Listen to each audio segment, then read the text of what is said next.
Assalamualaikum warahmatullahi wabarakatuh. Hari ini saya nak buat ulasan perlawanan di antara Malaysia versus Solomon Island, yang mana Malaysia menang 4-1 pada perlawanan ni hasil jaringan dari Paulo Josue, Arif Aiman, Safawi Rashid, gol yang sangat lawa dan juga litak. Pada perlawanan ni Malaysia ada banyak percubaan tetapi tak boleh nak convert dan tak klinikal di hadapan gawang, di samping dibantu oleh kecekapan goalkeeper Solomon yang sangat-sangat padulah pada perlawanan ni. Dan Malaysia juga dibolosi satu gol akibat daripada kesilapan goalkeeper yang keluar dan juga miscommunication dengan defense, menyebabkan Malaysia memberi gol sagu hati kepada Solomon Island. Jadi tanpa membuang masa, mari kita masuk ke dalam ulasan perlawanan.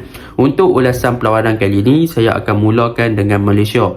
Apakah perkara positif yang boleh kita lihat untuk skuad kebangsaan Malaysia pada perlawanan ni? Perkara positif yang pertama adalah di bahagian tengah, yang mana kalau kita lihat gandingan Syamir dan juga Stuart Wilkin telah memberikan satu dimensi yang baru kepada skuad kebangsaan Malaysia dalam menggerakkan dan juga mengatur corak serangan ketika pasukan Malaysia dalam fasa build up. Dan dalam fasa bertahan juga kita boleh lihat yang Syamir Kuti Aba walaupun baru pulih daripada kecederaan, dia masih lagi memberi 100% dan juga mampu untuk bermain dengan baik sepanjang perlawanan lah. Dan kita boleh lihat gandingan antara kedua-dua player ni mampu untuk menggerakkan dimensi di bahagian tengah in term of memberi kestabilan di antara pasukan Malaysia ketika menyerang dan juga ketika bertahan. Kita boleh tengok lah Syamir Kuti Aba memang dia punya defensive duty adalah lebih better berbanding Stuart Wilkin, tetapi Stuart Wilkin pula dia punya defensive duty agak kurang, tetapi in term of attacking, bagaimana dia influence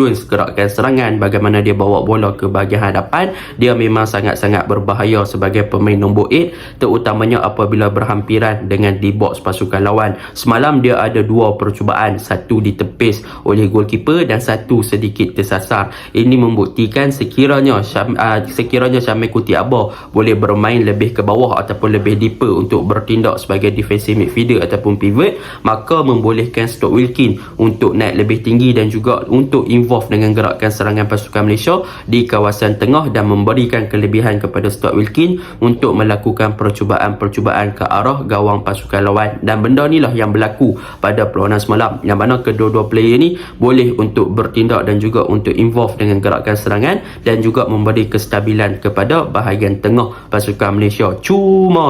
Cumanya apabila Endrick Dos Santos untuk game ni boleh dikatakan influence dia di dalam game sebagai seorang pemain naturalisasi masih lagi belum nampak lah, yang boleh dikatakan antara player yang sepatutnya untuk link up dengan bahagian hadapan ataupun connect dengan bahagian hadapan ataupun wide area, sepatutnya itu adalah tugas lebih kepada Endrick yang bertindak sebagai playmaker. Tetapi pada perlawanan semalam boleh dikatakan dia agak tenggelam dan dia punya involvement ataupun pelibatan untuk menjadi link up player di bahagian hadapan agak kurang, yang menyebabkan Stuart Wilkin dan juga Syamir Kuti Aba yang lebih memberi influence kepada attacking pasukan Malaysia daripada segi corak serangan. So Stuart Wilkin lebih advance untuk berada di half space untuk menyerang, Syamir Kuti lebih kepada pivot tetapi mampu juga bertindak sebagai deep lying playmaker ketika berada di central area. Dan kalau kita lihat gol daripada Paulo Josue adalah satu hantaran yang cantik daripada Syamir kepada Matt Davis yang membuat overlap. So benda tu positif lah. Cumanya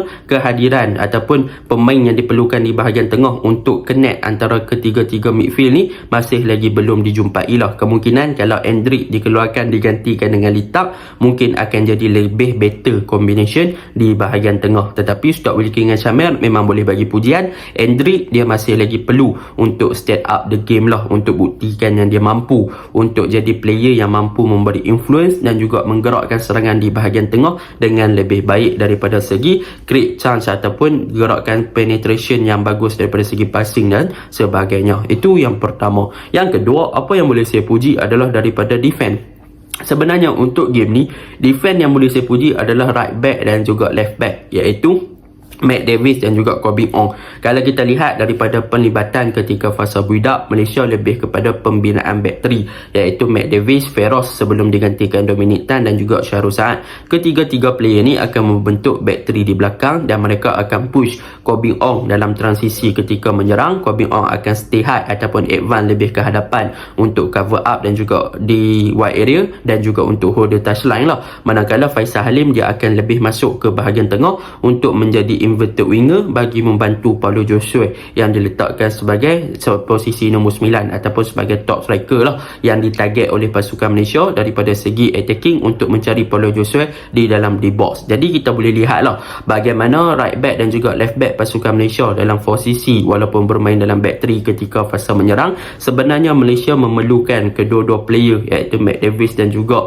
Koh Bee Ong untuk bertindak lebih ofensif dan juga lebih advance ke hadapan dalam fasa menyerang untuk membantu bahagian serangan pasukan Malaysia dalam membuat overlap dan juga underlap. Dalam bahasa yang sama, boleh untuk buat crossing yang lebih better ke dalam di box. Dan kalau kita lihat untuk game ni, Matthew Davis di bahagian kanan banyak memberi bantuan kepada Arif Aiman dan juga banyak naik lebih tinggi untuk memberi influence kepada corak serangan pasukan Malaysia di bahagian wide area dengan overlap dan juga underlap yang dilakukan. Dan kalau kita lihat kehebatan ataupun kemampuan daripada Matt Davis ni adalah daripada segi crossing dan juga cutback lah, yang mana kita boleh nampak yang dia adalah player yang mampu untuk cross lebih better daripada Arif Aiman, yang mana corak Arif Aiman di bahagian winger lebih kepada direct dan juga lebih kepada untuk cut in masuk ke dalam, berbanding Matt Davis yang lebih untuk memberi support dan lebih crossing. Dan dalam fasa bertahan pun kita boleh nampak yang Matt Davis akan cepat untuk recover balik dia punya position. Begitu juga dengan Koh Bee Ong. Untuk game ni memang dia sangat-sangat ofensif dan sangat-sangat bagus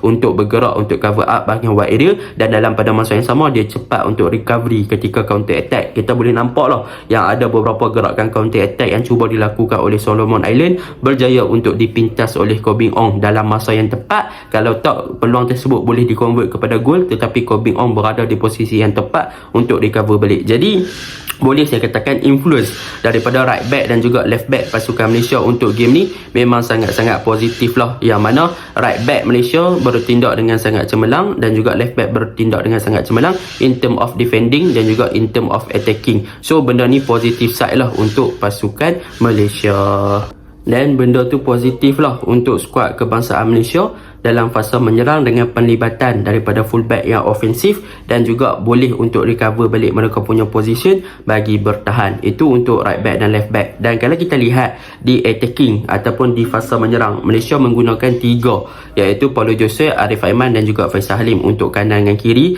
Faisal Halim dan juga Arif Aiman, manakala Paulo Josue di attacking. Tetapi yang menjadi permasalahannya sekarang adalah kalau kita lihat playstyle pasukan Malaysia adalah mereka akan cuba untuk exploit di bahagian wide area dan mereka akan cuba untuk cross bagi mencari Paulo Josue as a target man. Cumanya pada perlawanan ni, walaupun Paulo Josue score, boleh dikatakan Paulo Josue bukanlah seorang natural striker yang ada instinct dan juga seorang yang boleh untuk receive the ball bagi menjaringkan gol.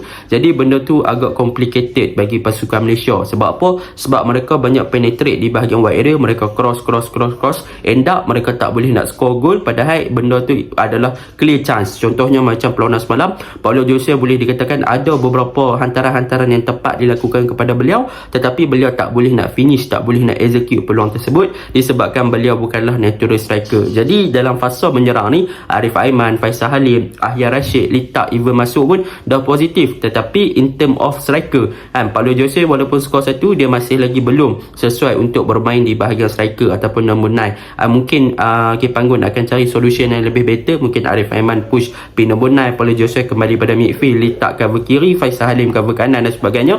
Mungkin lagi jadi lebih better untuk skuad kebangsaan Malaysia berbanding daripada untuk membiarkan Paulo Josue jadi nombor 9. Bukannya dia tak bagus, tetapi in term of execution, instinct, positioning, between the defense untuk check in, check out dan semuanya, boleh dikatakan Paulo Josue is not natural number 9. Memang nampak sangat lah. Jadi benda yang perlu Malaysia perbaiki untuk next game yang akan datang, yang pertama yang perlu Malaysia perbaiki daripada segi crossing, daripada segi set pieces, terutamanya corner kick dan juga free kick. Sebab boleh dikatakan Malaysia agak kurang daripada perkara ini, yang menyebabkan kita boleh nampak lah yang corner kick semalam banyak dipersia-siakan. So sepatutnya Malaysia perlu letak seorang specialist daripada corner kick untuk memanfaatkan corner kick yang Malaysia dapat dan juga free kick yang Malaysia dapat. Itu yang pertama. Yang kedua, Malaysia perlu ada natural striker. Yang ketiga, Malaysia perlu ada seorang lagi proper yang boleh untuk link up player. Yang keempat, untuk defend dan juga goalkeeper, kalau boleh elakkan miscommunication antara satu sama lain dan boleh buat decision yang lebih better untuk tak pastikan pemain-pemain lawan beat mereka dalam keadaan pace ataupun sebagainya dengan ruang-ruang yang kosong lah. Kalau kita lihat semalam, memang boleh dikatakan pemain-pemain kita agak kalah dari segi fizikal. Seorang player Solomon pun boleh beat 3-4 player kita. So benda tu mungkin Malaysia boleh perbaiki lagi lah. Tetapi overall boleh dikatakan gameplay dah ada, tapi in term of execute ataupun finishing boleh lagi better lah kan. Jadi tak mau cakap banyak, yang tu je lah kan. Yang paling penting semalam Safawi Rashid score goal dan benda tu positif lah. Sebab apa?